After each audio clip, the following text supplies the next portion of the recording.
Welcome back to the Bro Show. NFL Week 2 is here. Chad, pretty solid Week 1 overall for us. You went 2-1. I went 1-1-1 with a push on the Dolphins game. We're back with Week 2. Any big time moments from Week 1 stand out from you? Yeah, I mean, I was a little bit surprised. I'm going to start with the Cowboys. I was a little bit surprised. I thought they might come out a little shaky. Young offensive line. Some guys back on defense. DeMarvion Overshown came out and he showed out. I was really excited to see that. So, from a Cowboys perspective, that was really fun to watch. But maybe no surprise, the Niners were dominant start to finish. I hate to see it, but I mean that's just the reality of the situation. Those were for me the two things that really stood out. That and just how bad the Giants looked, man. Well, that's the first game we're talking about today. Giants heading on down to DC to take on the Commanders. 1.5-point favorites here for Washington. And you hit the nail on the head. The Giants just looked absolutely atrocious. When it comes to the NFL, I'm not normally one to overreact to week 1. I think a lot of times people see a team come out in the first week, they see them underperform and say that's the level they're going to be for the entire season. And that's not necessarily the case, right? Every single team in the NFL is filled with professionals, all pro level players, all, the all-stars of college are all on these teams. Any given Sunday is a real thing where any given team can win against any other team on any given game. But the Giants, man, they just looked so bad. Daniel Jones looked awful. They lost Saquon Barkley. Their running game was awful. Their defense, they couldn't stop anybody. Sam Darnold had an easy time throwing just wherever he wanted. It was a really, really rough performance, and I don't really see it getting better now going on the road to an interdivisional rival. Jaden Daniels looked pretty solid as a quarterback for Washington against the Buccaneers. They did lose by 17, but I think that was mostly due to the fact that their defense was really weak, and I'm actually pretty impressed by the Bucs and Baker Mayfield in that game. So I think it's a nice little bounce back spot here for Washington. They showed a lot more promise to me than the Giants. And I think that the Giants they're going to be super demotivated if they are not going to be able to get any sort of offensive rhythm going early. We're going to see the fans start calling for Drew Lock. Personally, I would put him in there now. I think you've seen everything you needed to see from Daniel Jones. But I'm riding with Washington minus 1.5 here. Yeah, it looks like the Giants are kind of in a pickle here. They extended Daniel Jones, $160 million deal. And so they're kind of put themselves in a box here. They kind of have to give him a little bit more time to see if he can get it going. But man, I read a stat, and I think I told you yesterday, he's thrown more pick sixes than he's thrown touchdowns to his own teammates since signing that extension. And that's just a crazy stat. So when you look at kind of what happened last week, this game kind of shows the biggest spread variance for me. I like to look at the numbers like we've discussed before. And this one's showing a big variance. And early on, it looks like the money's on the Giants. So kind of for that reason, I think people are going to expect a bounce back or hope for a bounce back and overreact to week 1 and say they're going to go Giants. So I kind of like Washington here, but Jaden Daniels, he rushed the ball 16 times, and I think they're probably going to want him to kind of sit back and use that Heisman winning arm and hit some of his targets. Get Terry McLaurin going this week, get Zach Ertz going in. He's got a veteran in that tight end slot. So I think I probably like the Washington Commanders here, but it's kind of one of those that I probably am going to stay away, to be honest with you. Fair enough. Well, from two teams with potentially very different quarterbacking situations, Washington has their QB of the future, Giants looking for theirs. The Packers suffered a big injury with their quarterback. Jordan Love got hurt in that Friday night game against Philadelphia in Brazil. The field was in shambles. I'm not surprised that someone got hurt. I'm honestly surprised more people didn't get hurt. But now the Packers have a backup quarterback in Malik Willis. The Colts are coming to town at Lambeau. What you thinking in this game? Well, I've seen the line kind of move back and forth between 3 and 3.5. Obviously, I'm more comfortable at 3. I'm going to roll with the Colts. Just watching that game, the Texans, the Colts played the Texans really close. It was within a score. And the Texans looked like the division favorites, that they are. They didn't make any mistakes. They didn't turn the ball over at all in the entire game. Looked pretty good. Defense looked pretty solid. But Anthony Richardson, he's the game changer. With his arm, with his legs, he's just an absolute monster on the football field. And anytime I can get him in a spot against a team that's got their starting quarterback, their franchise quarterback down, I'm probably going to roll with the Colts here. They've got a healthy Jonathan Taylor, who I think had 100% of the rushing snaps or the rushing touches, I should say. in week 1. He looked good. Adonai Mitchell was just a couple strides away from really game-changing touchdowns. He broke away a couple different times and just got missed. He slipped on one, and then it looked like he kind of had somewhat of a in-play audible on his own. It looked like he was supposed to sit down, and he saw an opportunity to take it to the end zone. Anthony Richardson just missed him. So I'm looking to see Adonai Mitchell step it up this week. Probably Jonathan Taylor on the ground. I like that against Green Bay.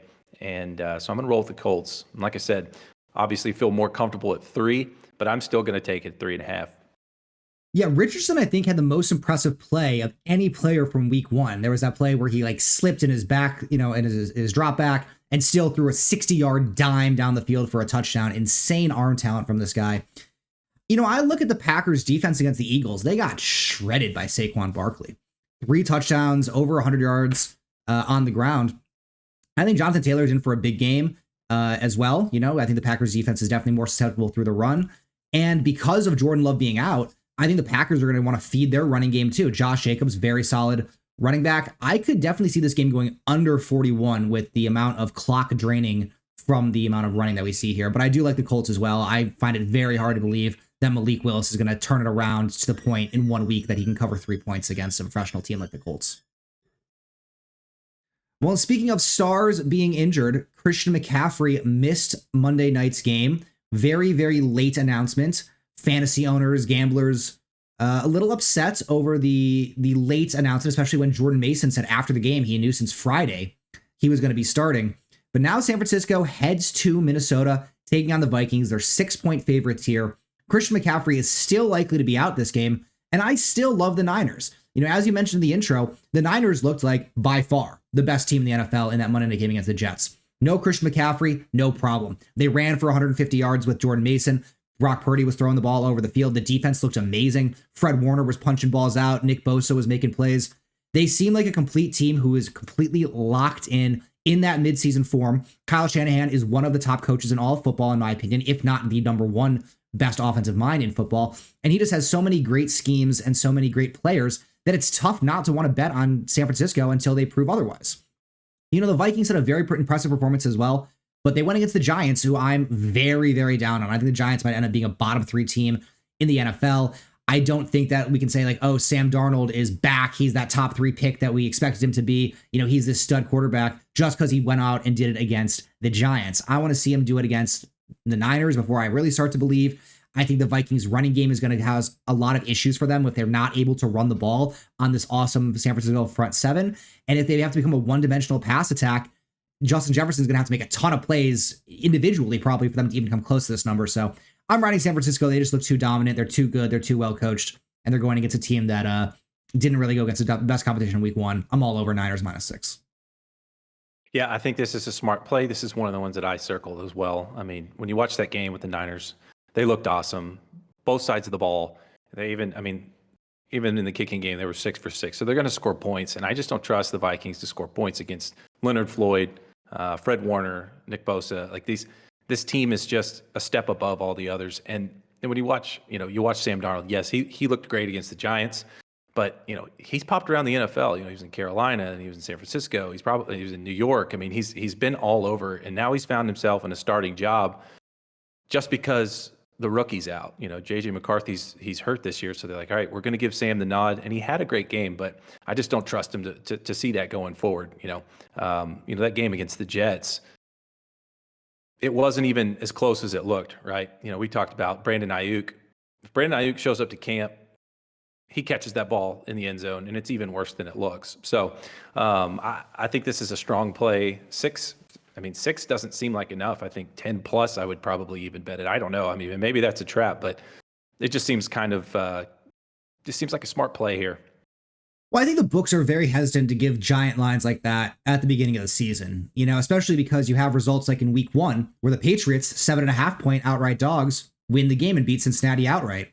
Now you got Seattle coming to Foxborough. Patriots are only a 3.5-point favorite here. So I think the books are giving them a little bit more respect after the win. But do you see them continuing that hot streak? No, I don't. I think there's going to be an overreaction this week. when you kind of look at the matchup from last week with Cincinnati, they're without T. Higgins, who is one of the most underrated, overshadowed wide receivers in the league because Jamar Chase is there. And Jamar Chase had exactly one practice under his belt before this game. So he didn't look crisp. Joe Burrow certainly didn't look crisp. You watch some of the film, he's holding his wrist, he's flexing his arm. He looks like he's in some discomfort. Didn't make many passes downfield. So, the Patriots, yes, they won, but there were just a slew of mistakes in this game. Mike Gesicki, he fumbles it on the 1 yard line. If he gets that in the end zone, it's a different game. Maybe they do win, and half of the survivor players out there are still in it. But I just think the game itself on Sunday was much different than what that one maybe it looked like for the Patriots. So I'm looking at an overreaction for the Patriots here, and I like Seattle. I still like Seattle. I love their weapons. Between DK Metcalf, Jackson Smith and Jigba. Hopefully Kenneth Walker will play, but if he doesn't, they've still got Charbonnet, who's really dangerous, and you've got Geno, who's really come on the last few years. He's been one of the biggest surprises in the NFL, and those guys under Ryan Grubb coming in from Washington, calling the plays in Seattle now. I think it's a Seattle win. I think they win by a touchdown. Yeah, I think that the Patriots win was, as you said, probably more due to the fact that Cincinnati was a lot worse than people were giving them credit for. Joe Burrow, clearly not 100%. Jamar Chase was not at the full level that we expect him to be. But I think the Patriots are still actually a little bit better than people want to give them credit for because of their defense, right? They have one of the best young corners in the league in Christian Gonzalez. He has been absolutely locked down in man coverage on every big receiver that he's gone up against. And their head coach, Gerard Mayo, is, he's a linebacker. He's a former defensive coordinator. So I think the strength of New England is going to be on the defensive side, and they're going to want to have a very traditional, old school, run the ball and play defense type game. I think the under here could be a great look at 37.5. New England, as we know, is not going to score a ton of points as is. And I think they probably will do an okay job at limiting Seattle. If Gonzalez can shut down Metcalf, and Kenneth Walker, as you said, is questionable for this game. So it may, we may need Geno to kind of take the load on his shoulders and have a legendary performance from his own right, where they're not writing him back. I think he can do so, but I would probably lean towards the under here as my pick for this game. Okay. A game though with a vastly different over/under: the Buccaneers and the Lions. 51 points here. Lions -7. I definitely am expecting more of a shootout in this game, and that's why I like the Bucs +7. I would love having a full touchdown in my pocket for two teams that both looked really good in week 1. I know Tampa went against a rough Washington defense, not the best defense in the league, especially compared to the Lions defense, which is decent to good. But Baker, last year and this year in this one game has kind of gone up a level, right? He was not as great in Cleveland as he is in Tampa. He's got amazing weapons to throw to in Mike Evans, Chris Godwin. You got Rashad White at running back. Bucky Irving even looked pretty good as the rookie out of Oregon. And I just think there's too many points here for an offense that is going to put up points. We know that they're going to throw the ball down the field. The Lions are probably going to try to control the clock with their run game. That's what Dan Campbell wants to do is play that smash mouth style of football. But I'm not as big of a believer in Jared Goff's ability to go out and score 35, 40 points and the defense also holding Tampa Bay to, less than 28. I think that Tampa is going to score probably 25 points in this game, and that should definitely be enough to cover the +7. So I'll take the points in my pocket gladly here. Yeah, Baker looked great week 1. Like you said, yes, he was going against Commanders who've struggled on defense last year and certainly in the first week. But 24 for 30, 289, 4-0 line looks awesome. And I listened to Baker after the game. He said he's just having fun. And maybe this is the first time in the NFL, since he's been in the NFL, that he's had fun. He's got some veterans on his team, like you mentioned, Mike Williams, who's one of my favorite receivers. I mean, he's just an absolute beast. Runs down the field, catches all the balls. He's bigger than everybody. Chris Godwin, Bucky. I love Bucky this year. He's such a dynamic player.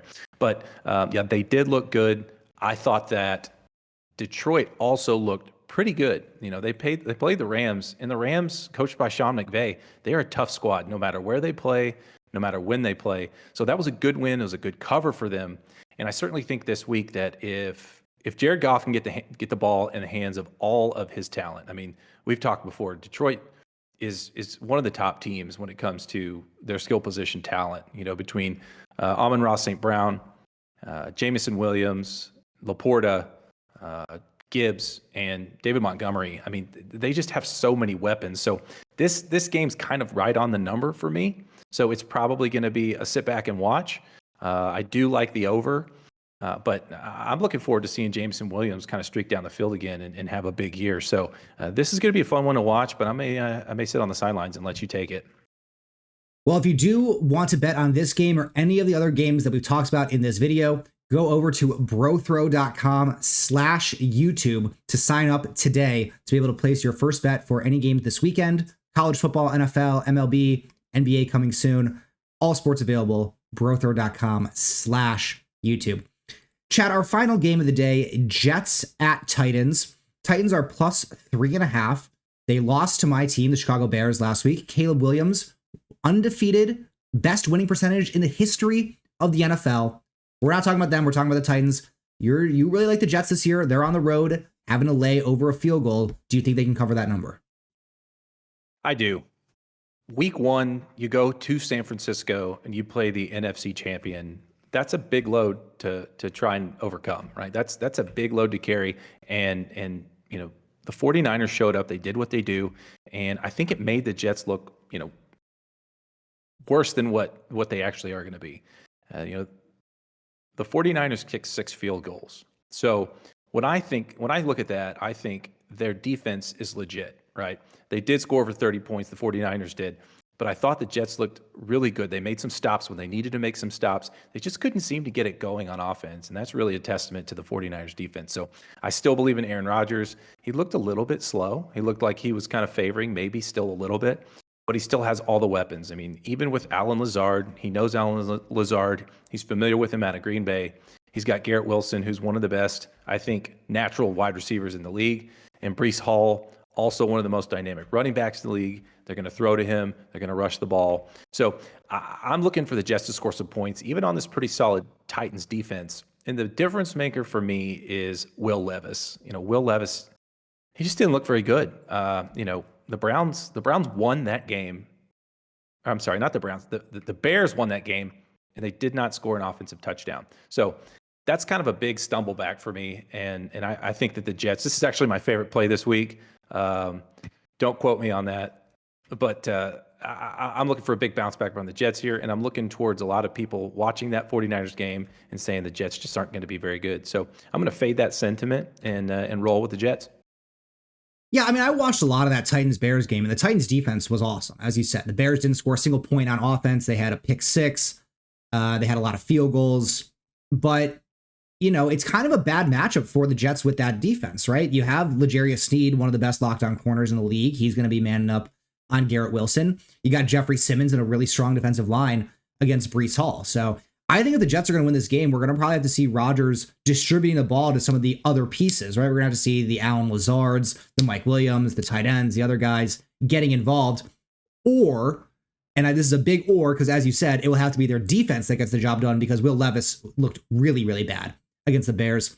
I mean, obviously we know that big pick 6 at the end of the game that cost him the game. He had his hands on his head, shocked that it even happened, on his knees. Hilarious meme. But I do think that the Jets defense is good enough that they should be able to impose similar types of threats like the Bears did. You know, the Bears had the number 1 pass rush win rate of any team in the NFL in week 1 against that Titans offensive line. So I think the Jets should be able to get really good pressure, especially, you know, they got Robert Saleh as their head coach. He's a defensive guy. He loves sending blitzes. If they can send some unique and creative blitzes that Levis isn't used to, I see that definitely coming up with a couple turnovers. And I think the Jets, as long as they don't make mistakes on that offensive end and Rodgers can do a good enough job at finding the ball to other guys, they should be able to take care of business here. That is going to do it for this episode of The Bro Show. If you liked any of our picks, again, go to BroThrow.com/YouTube to sign up today. Chad, anything else you got for us in this episode? Yeah, I just wanted to recap. We've got Chad D's NFL picks, fan favorite, in our email blast on most of the time on Friday. So be looking out for that. Last week we went 6-4. Had a huge slate. I just couldn't help myself. I was just so excited for the NFL. So this week I've actually got 4 picks, which I've got a parlay alert. I've got a parlay on all 4 of my picks. See if we can go make some money. Absolutely. I'll be writing that parlay as well. Keep an eye out for the newsletter, and we will see you guys all in the next one. Peace.